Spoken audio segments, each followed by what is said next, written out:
The moment our string quartet began playing Canon in D, every single guest turned toward the ornate double doors, waiting for my bride Sarah's grand entrance.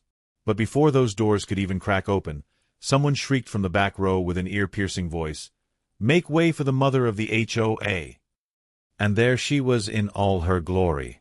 Margaret Whitfield, our neighborhood HOA president, standing in the center aisle wearing a floor-length white gown complete with a cathedral train and an honest-to-God tiara perched on her perfectly coiffed blonde hair.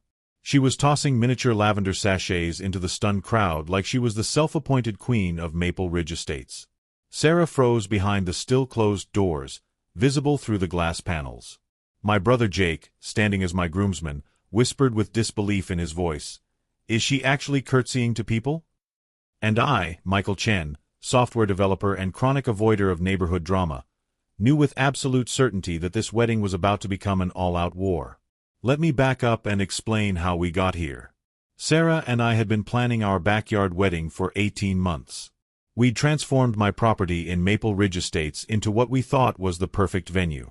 String lights crisscrossed overhead like stars, a custom-built arbor draped with white roses stood at the altar, and we'd even installed a temporary dance floor that gleamed in the afternoon sun. Everything was meticulously planned to avoid any HOA violations, from the approved fence height to the regulation-compliant temporary structures. Sarah worked as a botanical illustrator, and her artistic eye had turned our vision into reality. The theme was elegant garden party, nothing flashy, nothing that would disturb the neighbors.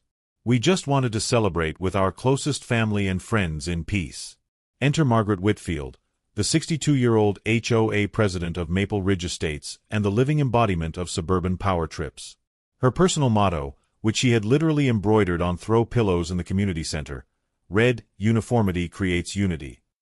Her favorite pastimes included measuring grass height with a ruler at 6 in the morning, issuing citations for mailboxes that were quote-unquote aggressively personalized, and hosting mandatory seminars on the dangers of non-neutral paint colors.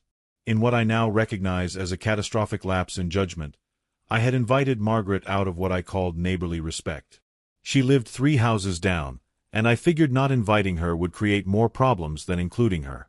Plus, she'd been oddly nice when we'd submitted our event permit paperwork, stamping it with her personalized seal that featured her face surrounded by roses. Her RSVP arrived via certified mail in a cream-colored envelope sealed with burgundy wax. The card inside, written in calligraphy that must have taken hours, simply read, "Attendance confirmed. Prepare for unprecedented elegance." Sarah had laughed at the time, thinking it was just Margaret being her usual dramatic self. We had no idea what was coming. The problem started 3 days before the wedding during our rehearsal.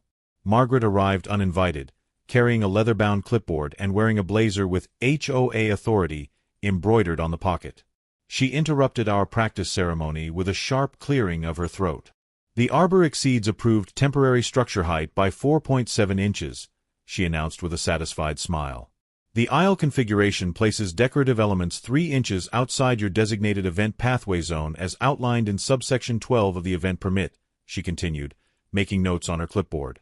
"Your ring bearer appears to be under 5 years old and therefore constitutes a potential noise violation risk under Ordinance 17-B, she added, eyeing my 4-year-old nephew like he was a ticking time bomb. She suggested with fake concern in her voice that we consider moving the entire ceremony to the HOA-managed recreation center, where she coincidentally served as events coordinator and would receive a hefty booking fee. I declined as politely as I could manage through gritted teeth, explaining that we'd already invested thousands in backyard preparations. Margaret's eyes narrowed dangerously. "Well, I certainly hope there won't be any violations on the actual day. As president, I have a duty to enforce all regulations, even during quote-unquote special occasions." Then came the rumors, spreading through the neighborhood group chat like wildfire. Margaret was telling everyone that she had been asked to serve as the spiritual officiant since she had gotten ordained online for her cat's commitment ceremony last year. She claimed the wedding was actually a community event open to all Maple Ridge residents. Most disturbingly, she insisted she would be recognized as a matriarchal figure during the ceremony because, and I quote, "Michael's family lacks proper suburban representation." My actual mother, a retired professor who'd flown in from Portland, was less than amused when she heard that one. Still, I maintained my naive hope that everything would somehow work out. Sarah kept reminding me that Margaret was just one person among 70 guests. How much damage could she really do? We were about to find out exactly how much. The ceremony began at 4 in the afternoon on a perfect September day. Our guests took their seats, soft music played, and I stood at the altar trying to calm my nerves. My best man, Tom, gave me an encouraging pat on the shoulder. The officiant, Sarah's uncle who was an actual judge, nodded that we were ready to begin. The music changed to the processional. First came the flower girl, my niece Emma, scattering rose petals with adorable concentration. Then the bridesmaids in their sage green dresses, each more emotional than the last. The music swelled for the bride's entrance, and everyone stood, turning toward the doors. That's when Margaret made her move. She burst through the side garden gate in her white monstrosity of a dress, shoving past little Emma and tossing her own petals from a monogrammed basket. She'd brought her own wireless microphone, which she clicked on with an electronic squeal that made everyone wince. Today, we unite not just two individuals, but an entire community in the bonds of neighborhood excellence, she proclaimed with theatrical gravitas. Sarah, still behind the doors, gasped so loudly we could all hear it. My Aunt Helen literally fainted into her husband's arms. Judge Uncle Robert whispered with genuine confusion, "Who in God's name is this woman?" Margaret began walking down the aisle with measured steps, waving like she was on a parade float.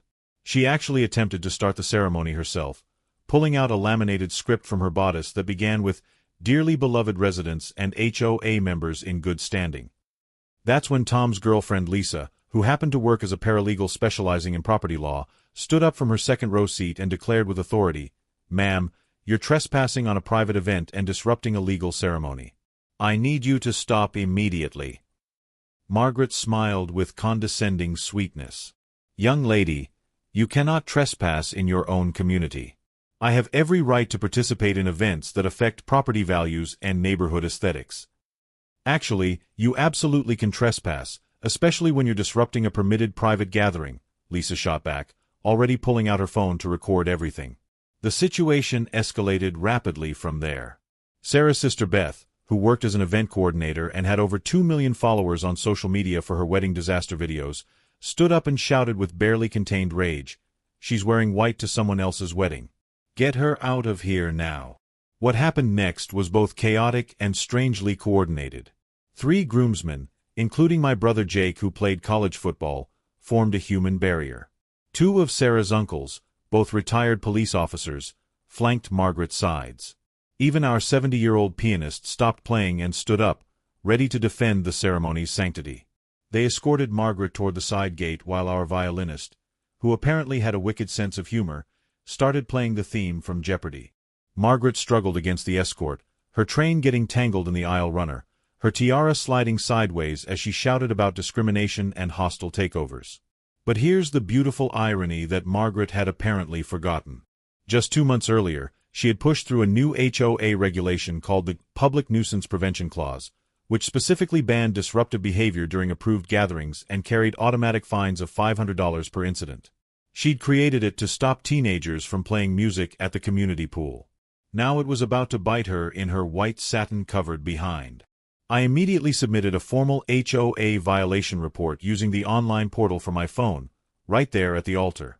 Tom was recording everything on his phone, capturing Margaret shouting about her rights as HOA president while being escorted out. Lisa was already drafting a cease and desist letter on her laptop, which she'd thoughtfully brought in her purse because she quote-unquote had a feeling something would go down. The wedding continued beautifully after that. Sarah made her entrance to a standing ovation, looking radiant and laughing through her tears. Judge Uncle Robert added an impromptu line to the ceremony about the bonds of marriage being stronger than any HOA regulation, which got huge applause. Even little Emma got her moment, throwing extra flower petals with vindictive glee at the spot where Margaret had stood. Within 48 hours, the HOA board held an emergency meeting. Tom's video had been shared in the neighborhood Facebook group and had over 3,000 views. Multiple wedding guests who were also HOA members filed formal complaints. The board voted unanimously, minus Margaret who wasn't allowed to vote on her own violation, to censure her for ceremonial interference, unauthorized event disruption, and my personal favorite, impersonation of wedding party members. The fines totaled $3,000 when you included the disruption, the trespassing after being asked to leave, and the damage to private property from her heel puncturing our rental dance floor. But that wasn't even the best part. Margaret's own HOA bylaws, which she'd personally written to be quote-unquote ironclad, included a morality clause for board members. Any board member found guilty of 3 or more violations in a calendar year faced automatic removal. This was her 4th violation of the year, after the mailbox measuring incident, the Great Garden Gnome persecution, and what neighbors called the fence height fiasco of Memorial Day. She tried to fight the removal, even hiring a lawyer who took one look at the paperwork and told her she had no case. The bylaws she'd written were too specific, too detailed, and left no room for interpretation. She'd essentially legislated herself out of power. Sarah, who'd initially been furious but had developed a wicked sense of humor about the whole thing, sent Margaret a thank you card a week later.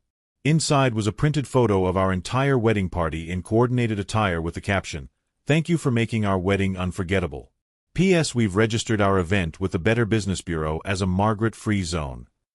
Margaret tried to report us for psychological harassment via greeting card, but the new HOA board president, a reasonable retired teacher named James, didn't even acknowledge the complaint. The final blow came when Margaret received the bill from the wedding venue rental company. Apparently, her heel damage to the dance floor was considered vandalism, and our event insurance was pursuing her for the $800 repair cost. Combined with the HOA fines, legal fees from her failed appeal, and the damage costs, she was looking at nearly $6,000 in total expenses. I saw her at the grocery store last week, and when she spotted me, her face went through about 17 different shades of red before she abandoned her half-full cart and practically ran to her car. The cashier, who'd heard about the wedding incident through town gossip, shook her head and said with a grin, "Karma sure does wear a white dress sometimes, doesn't it?" Margaret Whitfield was officially removed from the HOA board by unanimous vote at the quarterly meeting. When the results were announced, she stood up, her face purple with rage, and declared with a shaking voice, "This community will rue the day they crossed Margaret Whitfield. Rue it." Then she attempted to storm out dramatically, but her exit was ruined when her heel caught in the carpet and she had to hop awkwardly to the door while everyone pretended not to laugh.